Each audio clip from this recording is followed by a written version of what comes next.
You are listening to the Stop Binge Eating podcast with Kirsten Sarfty, episode number 170. Welcome to the Stop Binge Eating podcast.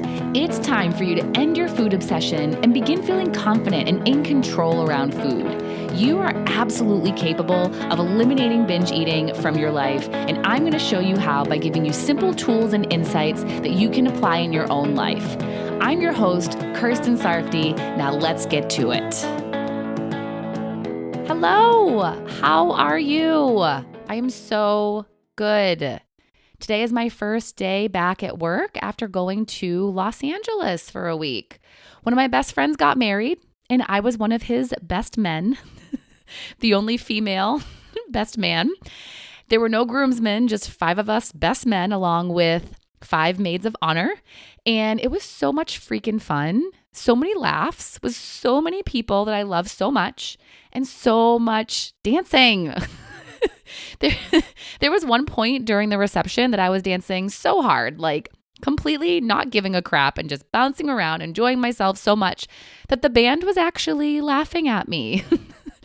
It was during the song Semi-Charmed Life by Third Eye Blind. And I knew I loved that song, but I didn't realize how much I loved it until I was dancing to it at this wedding. And one of the best parts about it was that I didn't drink 1 drop of alcohol the whole time. I've been taking a break from drinking, and let me tell you, it feels amazing to have so much fun and be social and enjoy myself without alcohol. It's very empowering and has really expanded my comfort zone. It's been nice to not rely on it to feel good like I used to. Just like I don't rely on food to feel good anymore. And with all that, as I probably mentioned way back on the podcast at some point, but I used to live there in LA. So along with going to the wedding, I got to see so many friends that I love so much and haven't seen in years. Because if I was going all the way to LA for the wedding, there was no way I was just going to be in and out. I had to make the most of it. And if you hear my voice is a little hoarse, a little raspy, we went to an amusement park and there were some screamers, some screaming roller coasters. So my voice is still recovering from that a little bit, plus just all the other fun on top of it. So now you know why I might sound a little off. So now I am back in New Hampshire, eagerly waiting for all the trees to change color. It's taking a while this year. I was told it was because September was very warm. So maybe by the time this episode is released, it'll look more autumny around here. I hope. It's one of the best parts of living in New England. So now enough about me and my LA vacation and foliage and my voice and where I am now. Let's talk about breaking diet mentality. Because I'm sure a lot of you have some diet mentality that you're trying to break out of after being fed so many unuseful things about eating and your weight and food and all of the things. But before we go into breaking diet mentality, let's get clear about what it is. If you Google what is diet mentality, you're going to get several different answers. As far as I've seen, there doesn't seem to be one single definition for it. So what I'm going to do here is give you my own personal definition. So here goes. It's thoughts about food, eating, and your body that lead you to eat in ways that you don't want to in order to lose or maintain weight. What I first want to point out here is that this is about thoughts, not actions. This is diet mentality that we're talking about here. Mentality meaning what's happening mentally with your thinking, in your mind, not behaviorally. This is important because too often people associate actions that might be helpful for them with diet mentality, and therefore they don't do them.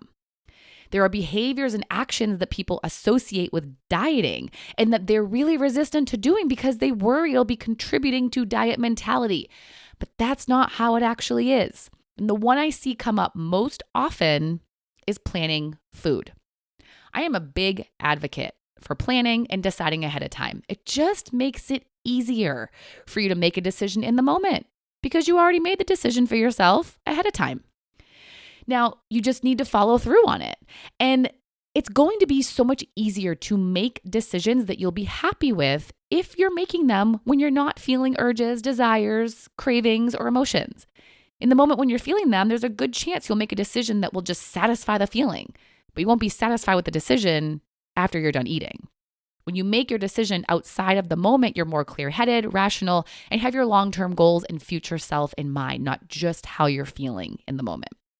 So deciding ahead of time and planning can be super useful. But for some people, as soon as you mention it, they're like, no, that's diet mentality. It in itself is not. It depends on how you think about it, your motive for doing it, and your intentions behind it. Are you planning and deciding based on what you think you have to do, should do, what someone told you to do, what you think you need to do? If so, that's diet mentality. It's pressuring, forceful, and obligation. It's not going by what you want to do. It's going by what someone else has told you to do or what you've seen someone else have success with, and probably what you think you need to do for your body to look a certain way. What's not diet mentality is deciding ahead of time and planning according to how and what you want to be eating for your well-being, eating according to your typical hunger and fullness, making empowered choices and setting yourself up to feel your best. I don't see anything wrong with that, nor do I see it as diet mentality. If anything, it leans more toward normal eating. It's like when a family or one person is deciding meals for the week before going grocery shopping, or a person is packing their lunch to eat at work, or already knowing what they're going to eat before they go out to dinner with a friend. Binge eaters and people who have had eating and weight issues aren't the only ones who look at restaurant menus online ahead of time, or plan lunches, or make well thought out grocery lists and meal plans. There's nothing wrong with thinking about things ahead of time, but make sure that as you're going through your decision-making process, you're considering yourself and your body, not just what previous diets told you to do and what the diet industry has told you that you need to do. Another example is skipping meals. That in itself is not a problem and not diet mentality. It's an action, not a thought in your mind. But again, whether it aligns with diet mentality depends on the intention behind it. Are you skipping a meal because you think you have to lose weight? Are you doing it because someone told you that it's the healthiest option? Or are you doing it because you're just genuinely not hungry? And then there's the other side. Do you have to eat a meal even if you're not hungry for it because you're afraid that if you don't, you'll overeat or ruin your metabolism? It's gotten into our heads that breakfast is the most important meal of the day. So even if people aren't hungry, they think they should eat breakfast. But do you know where that idea came from? Because we can credit it to a dietitian who wrote an article in a magazine that was edited by Dr. John Kellogg. Yeah, the cereal guy. So it's been led to believe that it was all a marketing tactic to sell more cereal. And for what I've seen from different studies, there isn't conclusive evidence to show that it's better if we all eat breakfast. Diet mentality will tell you that you have to, that you will overeat later in the day if you don't, or that it will cause weight gain. Diet mentality may also tell you to undereat because you binged and to not eat your next meal even if you're hungry. What does your body tell you? If you're not hungry, don't eat. And that goes for any meal or snack. If you're not eating dinner because you're not hungry, to me, that sounds like a way better idea than eating because you heard someone somewhere tell you that you shouldn't skip meals. Should you really eat when you're not hungry just because you think you're supposed to? Because to me, that doesn't sound right. To me, that sounds like you're setting yourself up to be a person who eats when they're not hungry. And that's probably not a habit that most of you want to have. And one more, measuring food. If you follow a serving size on a box of food, is that diet mentality? If you count things, if you weigh things, is that diet mentality? The action itself is not. The mentality depends on your thoughts behind it. There's thinking you can only eat that amount because the box says that's how much is a serving, and there's thinking that you want to eat that amount. It's not diet mentality if it's a decision you're making for yourself and you like your reasons. When I buy a package of fresh chicken at the grocery store, I portion it out. If I'm going to dice it up into little cubes, which is what I do a lot of the time for my meals, I'll dice it up and portion the chicken into a small glass Tupperware and put them in the fridge and the freezer. For me, it just makes my life so much easier. I'm doing all the dicing ahead of time, so I don't have to do it when lunchtime comes. I'm ready to go. I just plop it in the pan, and I'm portioning an amount that I believe is a suitable amount of protein, so I'm not wasting it by cooking too much. I'm not worried about it going bad in the fridge because I'm freezing some of it, and I'm freezing portions rather than the whole package, which makes it easier to prep and cook and defrost. It all just makes so much sense to me. It makes cooking easier for me, so I do it. It's not because I think I need to eat this certain amount because of the calories or because of my weight. I do it because it makes my life easier and because I've learned what a good amount of protein looks like for me. That's it. I don't feel bound by it. I like it. Some of you prefer to measure out your nuts or nut butters or to count candy. If you love doing it, great. If you feel like it's something you have to do and you're required to do it, then let's take a look at your thoughts around it, because there's some diet mentality about calories or macros or portion sizes or weight gain going on in your mind. You don't have to be afraid of certain behaviors around food.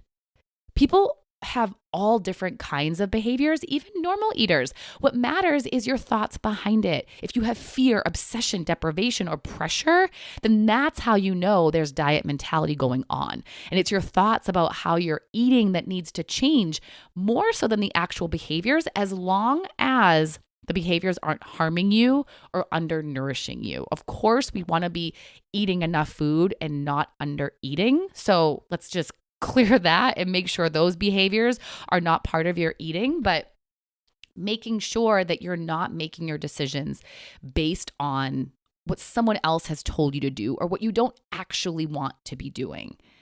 So what is considered to be diet mentality? What are some thoughts that aren't going to be useful for you to be thinking about your eating food in your body?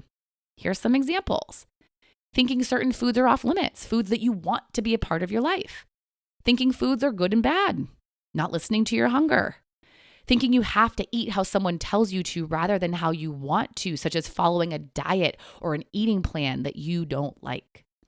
Thinking you need to exercise to make up for what you ate or as a way to earn more eating. Being way more focused on eating to look a certain way rather than eating to feel your best. What it comes down to is doing what you think you have to do or should do, even if your body is telling you otherwise. Or even if it's not what you truly want. Like I talked about in episode number 169, it's more based on what you want rather than what your body wants, except it's not even what you want, but what you think you need to do to look a certain way.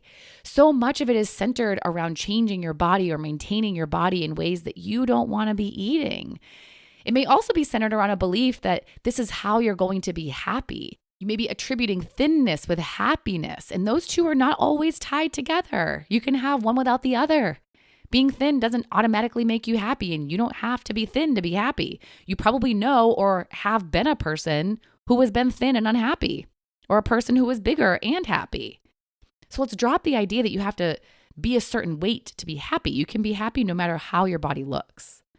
And when you're deciding how you're going to eat, and what eating behaviors you're going to engage in, consider what you want.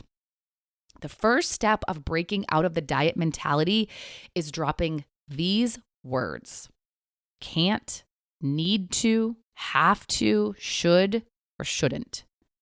Notice how often you're creating obligation and pressure and deprivation. It's all coming from those words. And you're going to replace them with empowering words like get to, want to, don't want to, or choose to. Notice how different those feel. You can measure your food, decide ahead of time, and not eat if you're not hungry and feel good about it because it's what you choose to do. And you can stop doing them if you don't want to because you don't have to or need to. Assess all the behaviors you have around eating and look at the reasons behind them. Do you like your reasons or not?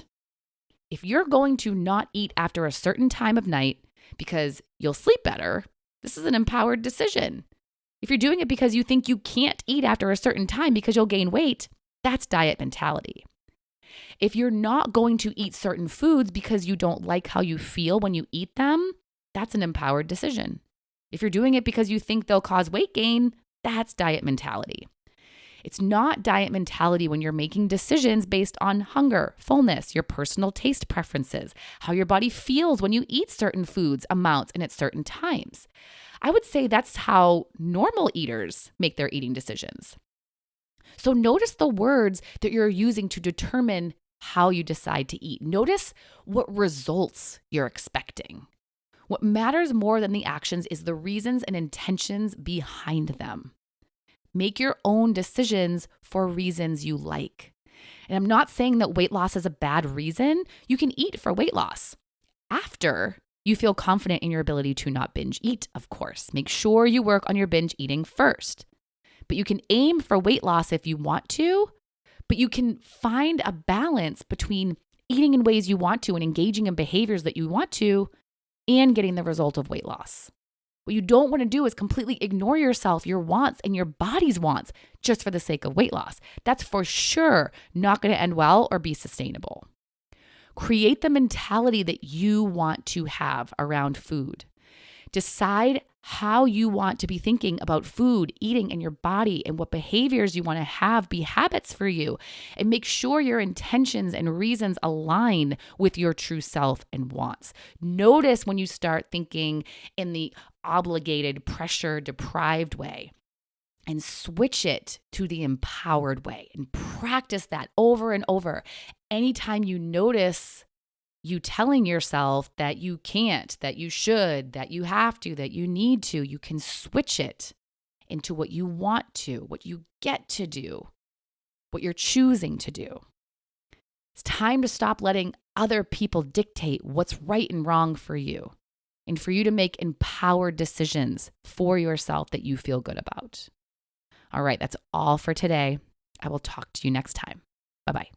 Thank you for listening to the Stop Binge Eating podcast. If you like what you heard today and you want more, go to coachkir.com/free. That's COACHKIR.com/free to get some awesome free stuff to help you stop binge eating.